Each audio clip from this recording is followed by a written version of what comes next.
I can talk endlessly about ancient stellar navigation maps. It started many years ago when I was inspired by Carl Sagan book called Contact.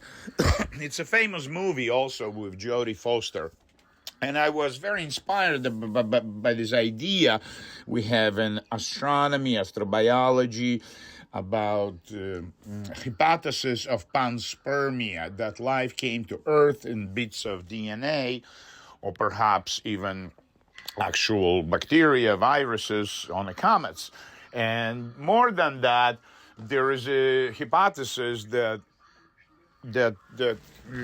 how can I say, there are signals flying through space, radio signals, television signals from other civilizations.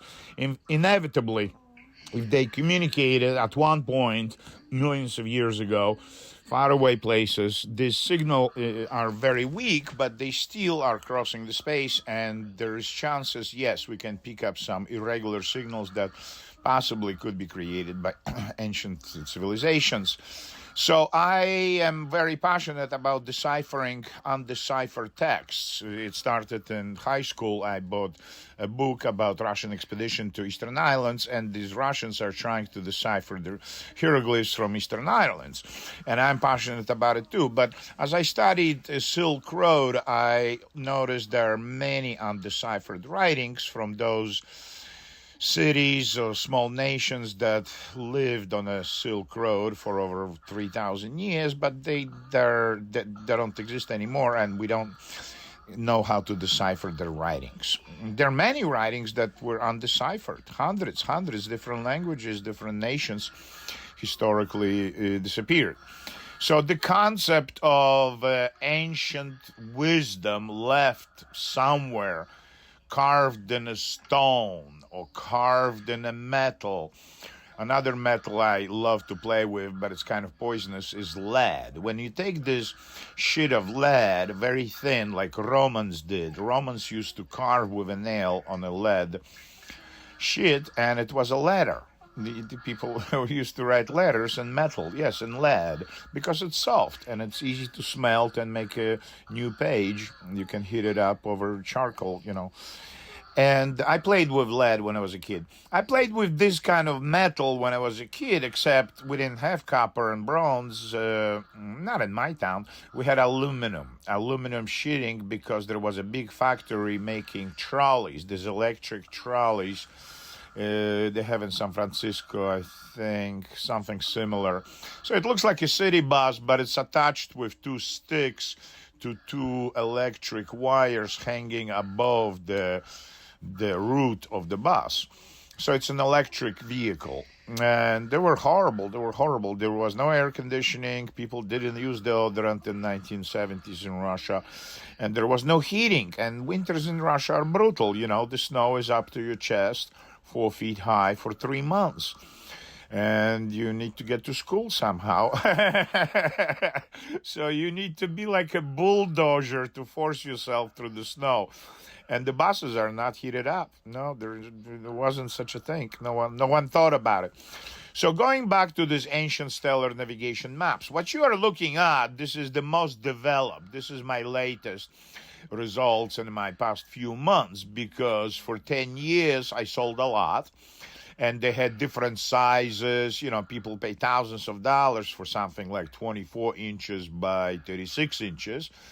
And small thing like this is $1,700. It's like 12 inches by 24 inches. Now I extended the size, so the smaller ones that used to be $1,700 now are $600. So I lowered the prices and I diversified the sizes.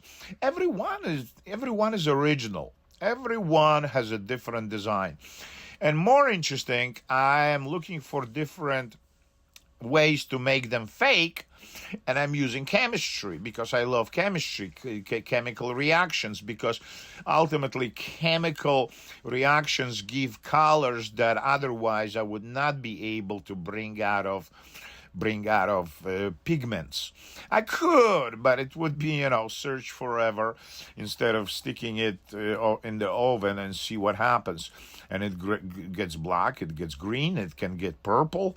So there are different sizes, yes, and then there are different. And then I work on it with sandpaper, with hammer. So it takes quite a while to finish one to my liking. But as time goes on, I spend more and more time on each individual ancient stellar navigation map. I developed even the name of it. Long 10 years ago when I started, it was alien maps, right? And then idea came out that they were stolen from archaeological excavations in 1950s in the first city on the planet, the city of Ur, where King Gilgamesh was the king. Kids call me Gilgamesh for 5 years now. So I thought I'm immortal, King Gilgamesh, since the name goes on. So this is a very good gig. And they sell to very sophisticated collections because they come with a story. You understand? It's not an easy piece of something. It's not a tchotchke souvenir. It's an artifact with a story. So it's a matter of faith. Of course, you don't have to believe in UFOs and aliens, but such an enigmatic piece of decor in your dining room next to some big painting would look just peacefully awesome. It's like having 5,000-year-old artifact that only you have. There's no other one. You understand? And people love it. When guests come in, you tell them the crazy shit artists told you about the alien civilizations, and here are hidden mathematical formulas, for instance. I incorporate actual, quantum physics and astrophysics. I learn. I'm constantly attending lectures by professors in universities. Yes, I can quote literally what they say, what are the latest discoveries in astronomy, astrophysics.